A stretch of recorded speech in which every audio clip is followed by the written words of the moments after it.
నమస్తే రమగారు. నమస్తే జయ. రమగారు, సాధారణంగా మాట్లాడుకునేటప్పుడు బీరకాయ పీచు చుట్టరికాలు, అయితే ఎక్కడో దూరపు చుట్టరికాలు ఇట్లాంటి మాటలు వింటుంటాం కదా. అసలు బీరకాయ పీచు చుట్టరికాలు ఏంటండి? అసలు ఆ మాట ఎందుకు వచ్చింది? దీని వెనకాల ఏమన్నా కథా కమామిషి ఏమైనా ఉన్నాయా? కథలు ఏముంటాయి? బీరకాయ పీచు అంటే మన అమ్మమ్మ చెల్లెలు, అమ్మమ్మ చెల్లెలు కూతురు కొడుకు వాళ్ళంతా మనకి పిన్నులు మామయ్యలు అవుతారు కదా. వాళ్ళ ఆడబడుచులు, అమ్మమ్మ చెల్లెలు కూతురు ఆడబడుచు బావ తోడుకోడలు, ఎంత దూరం పోయింది, ఎక్కడికెక్కడికో వెళ్తుంది. కానీ వీళ్ళంతా మనకు తెలిసే ఉంటారు. వీళ్ళంతా మనకు తెలిసే ఉంటారు. ఏవో పెళ్ళిళ్ళకి వెళ్తాము, వీళ్ళు అంతా వస్తారు. ఓ నూటే చిన్నప్పుడు ఇంత ఉండేదానివి అంటుంటారు. వీళ్ళంతా మనకు తెలుసు. ఇప్పుడు ఇదివరకట్లాగా ఏంటంటే మనం గుంపులతో బాగా పెళ్లిళ్ళలో కలిసేటప్పుడు అందరినీ చుట్టాలు, మా వైపు బలగం చాలా పెద్దది. బలగం పెద్దదంటే మన బలగానికి మన ఇంట్లో డజన్ మంది పిల్లలు ఉండడం, వీళ్ళందరికీ భార్యలు, వాళ్ళందరికీ అన్నదమ్ములు, అదే కాదు, చిన్నమ్మమ్మలు, చింతాతయ్యలు, పెత్తాతయ్యలు, మామయ్యల తోడల్లుళ్ళు, మేనత్తల తోడుకోడళ్ళు, వీళ్ళందరినీ కలుపుకునేవాళ్ళం. అదంతా పెద్ద బలగం. వాళ్ళంతా కూడా మనకు అవసరానికి సహాయాలు చేసేవాళ్ళు. ఉమ్మడి కుటుంబాలు ఉండేవి. వాళ్ళ ఇంట్లో పెళ్ళుంది అనుకో, ఒక ఇంట్లో పెళ్ళుంది, ఈ రెండో ఉమ్మడి కూడా వాళ్ళతోటి సంబంధం కలిగిన 10-12 కుటుంబాల వాళ్ళు పోయి అక్కడ పడి పనిచేసేవాళ్ళు. అవును, చుట్రికాలు దూరం అయినా కూడా పనులు పాటలు నడిచేవి. వీళ్ళకి ఏదైనా అవసరం అయితే వాళ్ళంతా వచ్చేవాళ్ళు. ఆ ఇంట్లో బాగా పనిచేయగలిగే వాళ్ళు, సమర్థులు, కొంతమంది ఏమో ఏమంటే మేనేజ్మెంట్ స్కిల్స్ ఉన్నవాళ్ళు, ఈవెంట్ మేనేజ్మెంట్ చేయగలిగిన వాళ్ళు, పెళ్ళిళ్ళకి దగ్గరుంటే ఫలానా పెద్దబాబు, మా పెద్దక్కయ్య గారు పెద్దబ్బాయి అన్ని పనులకి బ్రహ్మాండంగా చేస్తాడు. పెద్దబాబు ఉంటే చాలా ధైర్యం, వాడు హ్యాండిల్ చేస్తాడు అన్ని రకాలు. వంట వాళ్ళని హ్యాండిల్ చేసేస్తాడు, పెళ్లి మండపాన్ని హ్యాండిల్ చేసేస్తాడు, ఏదైనా తగాదా వస్తే దాన్ని హ్యాండిల్ చేస్తాడు. ఫ్యామిలీకి ఒకరు ఉంటారు కదా అట్లా ఉంటారు కదా. అట్లా హ్యాండిల్ చేయగలిగే చుట్టాలని పట్టుకుంటాం. వాళ్ళు మనకు దూరమైనా సరే వాళ్ళతో క్లోజ్ రిలేషన్ మెయింటైన్ అవుతుంది. మా ఊరు పల్లెటూరు కదా.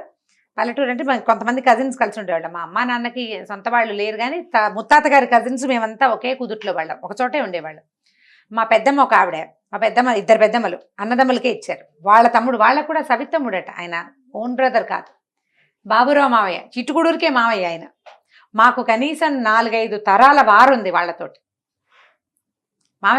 మావయ్య అని వెళ్ళిపోవటం ఆయన దగ్గరికి, ఆయన ఏమే ఆయన కబుర్లు చెప్పేసుకోవటం, పెళ్లి సంబంధాలు చెప్పేయటం.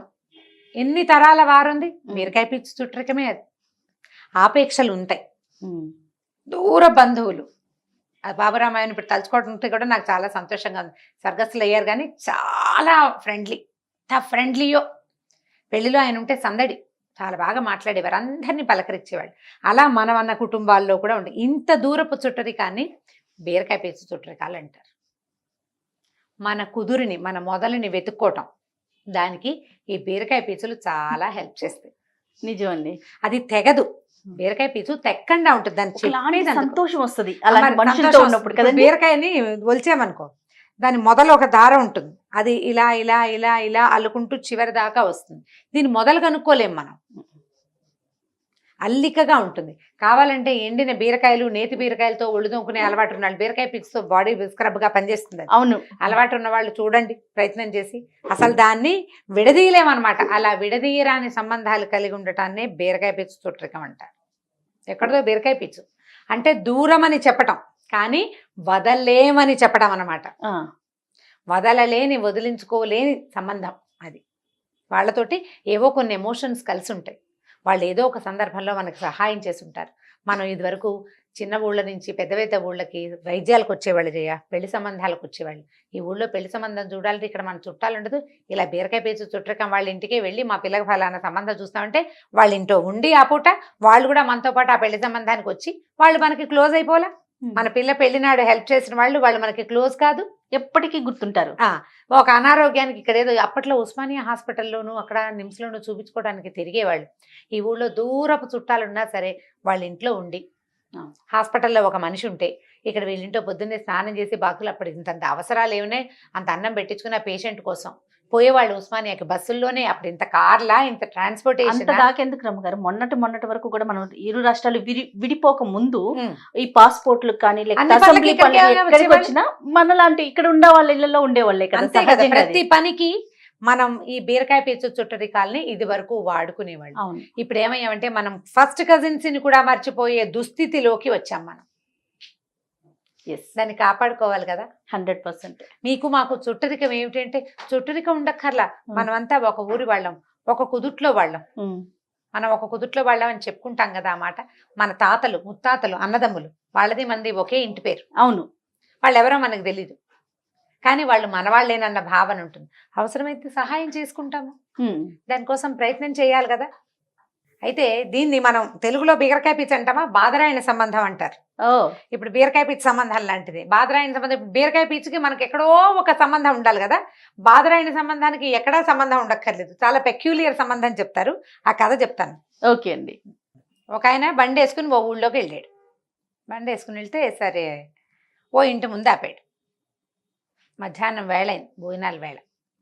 సరే ఏం చేశాడు, బండి కొంచెం నీడలో ఆపి బండి నుంచి ఎడ్లను విప్పి చెట్టుకేసి కట్టేశాడు.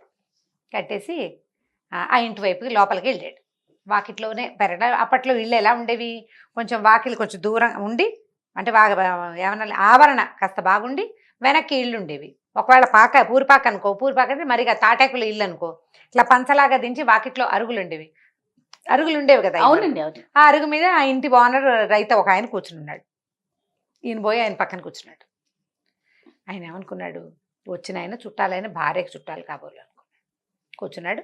ఇంతలో ఏమైంది, ఆవిడ బయట నుంచి వచ్చి లోపల నుంచి వచ్చింది ఆయన భార్య. ఏమయ్యా వంట అయిపోయింది, స్నానం చేస్తావా అని కేకేసింది. కేకేసేసరికల్లా సరే ఆయన పదండి స్నానం చేద్దామన్నాడు ఆ ఓనరు, ఆ ఇంటి ఆయన. ఈ కొత్తగా వచ్చిన ఈయన ఇద్దరు కలిసి చెరులో వెనకాల నూతి దగ్గరికి వెళ్ళారు. కాసిన వేడి నీళ్ళు ఏవో తోడు అక్కడ పెట్టబడి ఉన్నాయి. కాస్త అంటే కాగులో నీళ్ళు, పొంతలో నీళ్ళు ఉంటాయి కదా, అలాగే ఓ గంగాళంలో ఉన్నాయి.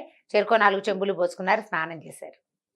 ఆయన భార్య వచ్చి ఆయనకు తువ్వాలు అందిస్తూ ఈ వచ్చిన చుట్టాలు ఆయన కూడా ఓ తువ్వాలు అందించింది. ఈయన ఒళ్ళు తడుచుకున్నాడు. ఆ అంగవస్త్రం తడిసిపోయింది కదా స్నానం చేసరికి, అది పిండి ఆ పక్కన ఆరేశాడు. భోజనానికి రండి అన్నారు. సరే ఈయన పోయి కూర్చున్నాడు. ఇద్దరు వెళ్ళారు లోపలికి. ఆవిడ 2 విస్తరాకులు వేసింది. ఆకులు, అరిటాకులు, విస్తరాకులు వేసుకుని పల్లెటూళ్ళలో కంచాలు పెట్టుకునే గోలే ఉంది. చుట్టం ఎవరైనా వస్తే గబుక్కున కంచాలు పెట్టకుండా ఆకులు వేసుకునేవాళ్ళు. దొడ్లో ఏవో ఉంటాయి అరిటాకులు అవిను, లేకపోతే మర్రాకులు కుట్టుకునేవాళ్ళు, బాదం ఆకులు కుట్టుకునేవాళ్ళు, కుట్టుడాకులు విస్తళ్ళు దొరికేవి. అప్పట్లో పద్ధతులు అవే కదా. 2 ఆకులు వేసింది, అన్నం పెట్టింది, చక్కగా వడ్డం అయింది, భోజనం అయిపోయింది. భోజనం చేశారు. ఆ ఇద్దరు వచ్చి ఏదో ఆ మాట ఈ మాట, ఊళ్ళో పంటలు ఎట్లా ఉన్నాయి, ఈ ఏడాది వానలు ఎట్లా ఉన్నాయి, ఏమిటి అని సంగతి సందర్భం అన్నీ మాట్లాడుకున్నారు. వాకిట్లో వచ్చారు. అన్నం బాగా, భోజనం చాలా బాగుందమ్మా, వంట చక్కటి చెయ్యింది, ఇది ఎంతో బాగుందమ్మా అన్నాడు వచ్చిన చుట్టాలు ఆయన. బాగుంది. ఇద్దరు కలిసి వాకిట్లో వరండాలోకి వచ్చారు. మళ్ళీ ఆ వరండాలో ఉన్నాయిగా అరుగులు. సరే 2 చేపలు పరిచున్నాయి. ఈయన సగ భుక్తాయాసం, అమ్మాయి కడుపు నిండా అన్నం పెట్టిందని నడుము వలిచాడు వచ్చిన చుట్టాలు ఆయన. ఇంటి ఆయన కూడా మరి మధ్యాహ్నాలు భోజనాలు చేసి కొంచెం సలబాటు వేళ అయ్యేదాకా కాస్త నడుము వాలుస్తారు. ఈయన కూడా ఇంకో చాప మీద ఉరిగాడు. 4:30, 5 అయింది. ఇద్దరు 1 గంట అరగంట నిద్రపోయారు. కాస్త చిన్న కునుకు తీశారు. ఇంటి ఆవిడ కూడా లోపల ఎక్కడో కునికేసినట్టుంది, బయటికి రాల. ఇద్దరు లేచి కూర్చున్నారు. కొద్దిగా ఆ మాట ఈ మాట లోకాభిరామాయణం మాట్లాడుకున్నాక మరి నేను బయలుదేరతా అన్నాడు వచ్చిన చుట్టాలు ఆయన. అప్పుడు ఈయన అడిగాడు, అంటే ఎవరని అడగలేదు కానీ, జ్ఞాపకం రాలేదు కానీ, ఇంతకీ మీరు మా ఆవిడకి ఏమవుతారు అని అడిగాడు.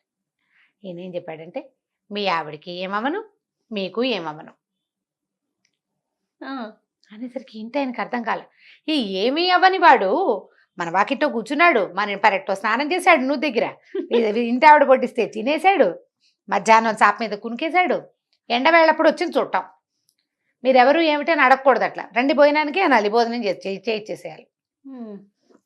మీ దొడ్లో మంచి రేగి చెట్టు ఉంది కదా అన్నాడు. అవునండి, మీ ఇంట్లో రేగి చెట్టు ఉంది, నా బండి చక్రాలు రేగి చెట్టు చెక్కతోటి చేశాం.